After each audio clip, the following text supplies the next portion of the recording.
Maaga nga pala akong gumising dahil nga may pasok si Jean. Nagprito nga lang pala ako ng 4 na hotdog at 3 burger patties. Kaprito ko nga niyan ay sinunod ko ng bawang at magsasangag nga ako. Pagpasensyahan nyo nga pala mga mare ang aking kawali at sunog na yan.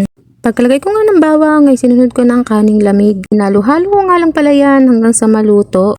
Pagkaluto nga niyan ay nilagay ko na sa lamesa para naman makakain na si Jean. Pinaliguan ko nga pala muna si Jean bago ko siya pakainin ng almusal.